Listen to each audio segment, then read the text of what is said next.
Guys, look at this. This is the CampSnap Pro. CampSnap is an interesting company because their namesake is the whole idea. A camera that you would take on camping adventures to just do basic snaps. The idea being that this is a camera that is simple, easy to use, affordable, so if you wreck it, no big deal. And most importantly, does not have a screen on the back so that kids can just take the cameras and be immersed in nature and the camping experience, record their memories, but not be occupied with a screen. Well, this is the CampSnap Pro, and it changes the game a little bit because it's trying to make a CampSnap basic camera a little bit more capable. But does it achieve that goal? We're going to find that out today. I'm Chris Nichols, this is PetaPixel, and this is a windy day in Calgary.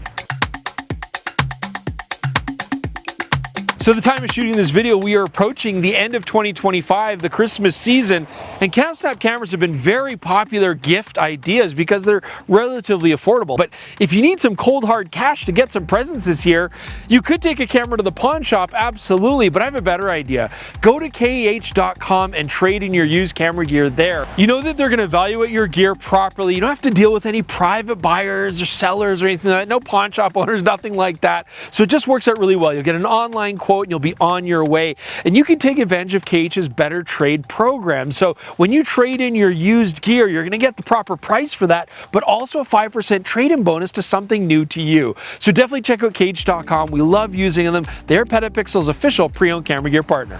So we're starting today's adventure on International Avenue, 17th Avenue, Calgary in the Northeast. And we saw this purple hippo, and we just had to do a talking point here because you may or may not have noticed that this video looks a little bit up. Okay, Jordan's using a strange lens today. He's actually using the 7 Artisans Floral Bloom 37mm cine lens, and it is purple just like this hippo.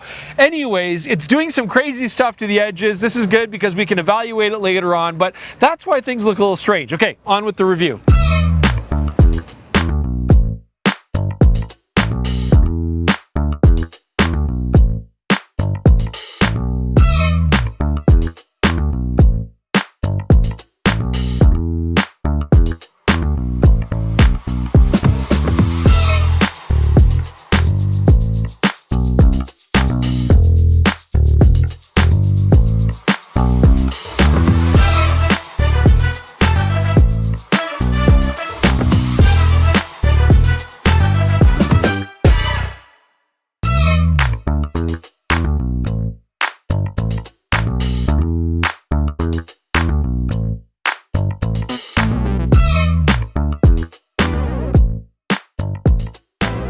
So the original CampSnap was designed to be a very basic little camera. I mean, plastic, toy-like, very lightweight, certainly lots of fun colors. The CampSnap Pro, at least from a distance, does improve things as far as the looks go. We've got this classic vintage chrome, and right now, as far as I know, this is the only color that you can get, but I'm sure that will change. But you do get more controls like a raised shutter button and dials and things like that.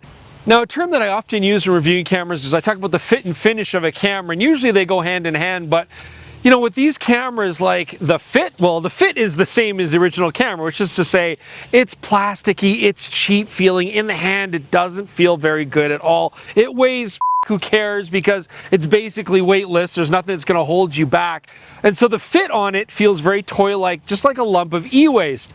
The finish, though, I will say is a little bit better than the original CampSnap, not just because of the dials I mentioned, but also like the leatherette on here. I mean, this camera has a proper top plate on it. It's got a proper bottom plate on it. I like that we've got a little tripod socket here. The USB-C port is covered with a rubber stopper. This USB-C port, by the way, is how you're going to transfer your files, although you can also remove the memory card, but also charge the internal battery on this thing. We also get a proper door to actually open up the time date control, as well as your micro SD memory card slot. Now, before, this was an annoying plastic toy plate with a screwdriver access. You'd have to take out the screw in order to get to your stuff. Now we actually have a latch and a switch, and there is the option to put a screw in here if you want to keep this a bit safer for kids not losing the memory card and stuff, although surprisingly, or maybe unsurprisingly, Jordan's already lost the screw in that. And so a lot of these quality of life improvements are actually improving your quality of life and making the camera more convenient to use than the more basic version of it.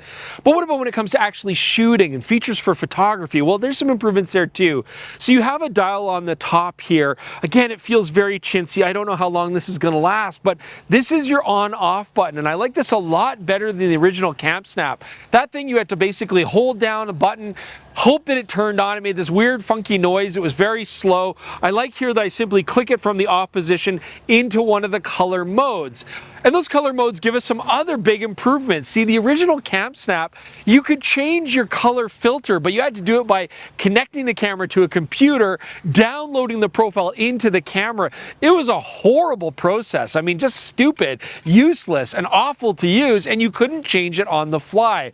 This is drastically better. So I get my standard color mode, I get a vintage 1 mode, gives kind of this magenta pinkish tone, vintage 2 mode, which gives us sort of a teal blue kind of overcast, and then I get a black and white mode. And I love this for actually just being able to mess around with and play with my different colors. Big improvement. And what about the actual unit that's taking the photos? Well, we do have some improvements here. So this is still going to be basically the same size sensor that we had in the original camera. This is a type 1/3, so it's pretty small. This is mated to a 22mm full frame equivalent field of view f2.2 lens. Now the EXIF data is going to say f1.8, but that's Camp Snap. It's an f2.2. We did confirm, and they've doubled the megapixels from 8 to now 16. I mean, look, you're not buying these cameras to get amazing image quality. In fact, the whole point is to kind of get that basic point and shoot rough kind of look. So in lower light situations, it's pretty grainy and, you know, it's a little bit soft, a very sort of lo-fi look. Now this lens does have a nice improvement though. We can now thread filters into it, 37mm. Maybe you want to throw a polarizer on there, some funky effects, I don't know. I don't have any 37mm filters anymore. It's been a long time since I used those, but you can put that on there, and that's kind of a neat idea. Do you hear that? There's like a little clicking sound when you take a shot. And it's nice to have that auditory feedback because there's nothing else that's going to let you know if you took a photo or not. It takes a really long time on the back of the camera for it to update the shot number, you know, like what shot I just took, so I can't really go by that. Right now it's fairly quiet in this parking lot, but when there's lots of traffic going by or something, there's situations where people are talking or whatever, I'm taking a picture and I can't hear that snap sound, so that I don't know if I took a shot or not. So I'm just finding I'm mashing the button a few times just to make sure. It does seem to be consistently taking a photo every time, but I just wish there was a louder or more distinct sound. Okay, so one feature that I really didn't... Stand in the middle, move to your right. Oh. Move to your right. Sorry, it looks weird on the sides. Okay, how's that? Okay. So one feature that I really disliked on the original Camp Snap was it had a flash, but not really. It was just an LED light that would pop, and it was very weak, and it didn't give you the classic point-and-shoot xenon bulb flash look that we all want. This has that, so this is pretty cool. You've got this switch on the front. The down position is off, and then you've got a middle power position. I would say that this is good enough for, you know, maybe somebody like a single person standing fairly close, you just want to light them up. The upper position is your strongest power option. This is for group shots. If you take a picture of just a single individual at a proper portrait range, it tends to overexpose them. But for a bit of a further distance or backlit, this could be a nice feature. Now this is pretty cool. I do wish though that there was some sort of indicator light to let you know that it was ready to shoot, but you get no feedback. So you kind of just turn it on and it seems to work pretty quick right off the bat. But at least it's a proper capacitor charged xenon flash, and it does give you that classic look. And I think by far that's one of the biggest improvements on this camera. Now, is the CS Pro a fast shooting camera? Well, no, but there are some improvements over the original that I do want to talk about. There is quite a delay though just turning the camera on. So when I click it out of the off switch, it's about a second before I can actually take a shot. There it goes. So there's a little bit of a delay there, but because of the plentiful battery life, I just kind of find I'm turning it on before I even approach something I want to shoot if I've got that foresight, and then I don't have to worry about that. I can just kind of leave it on while I'm walking around for a little bit. There is also quite a delay in between shots. So after I take a picture, again, it's about half a second to a second before I can take another shot. So this is not a great action camera, but where the improvement is here.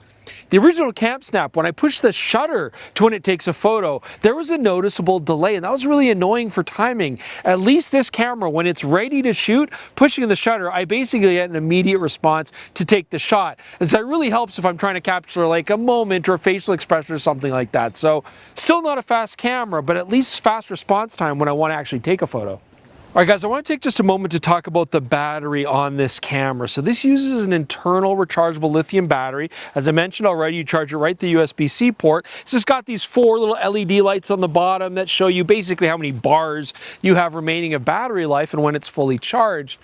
And I like the idea of this, except I don't like that it's internal. And this was the same as the original Camp Snap, and I was really hoping that on the Pro option there would be an option for a removable battery, because here's the thing.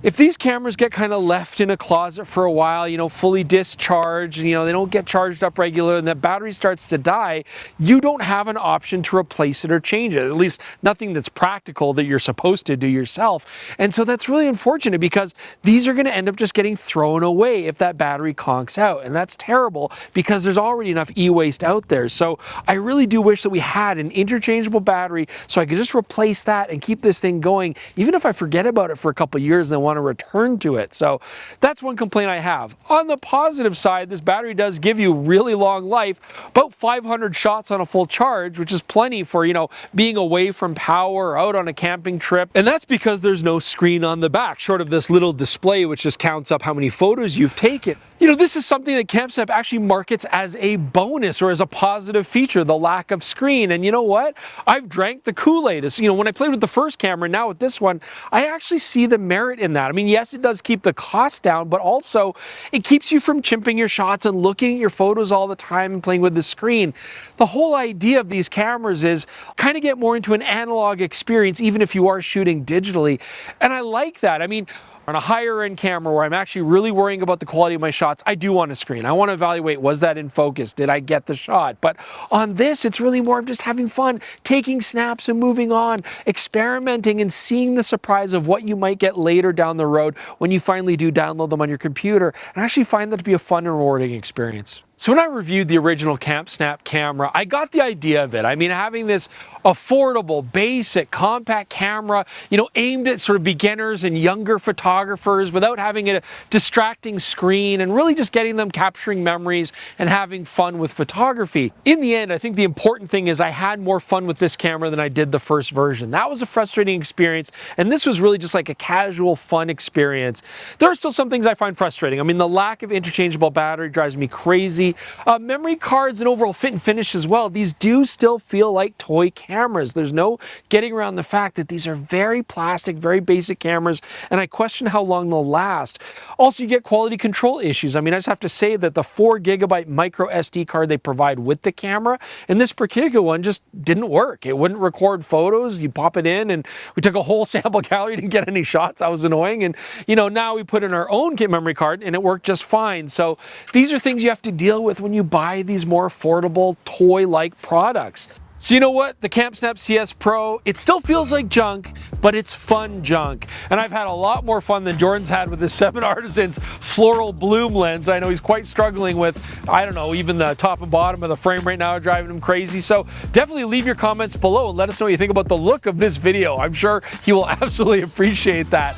Check us out on the PetaPixel podcast. It's on this exact same channel, or you can listen to it on all your favorite podcasting apps. We got some really good stuff right now at the holiday season, lots of best and worst ofs and awards and stuff, so you definitely want to check out the podcast if you haven't already. As well, do consider getting a PetaPixel.com membership. We'd really appreciate the support. You can peruse the website without seeing any ads. You can download sample galleries and see all the stuff that we shot for the reviews and evaluate for yourself. You also get great discounts across the board on a lot of great websites.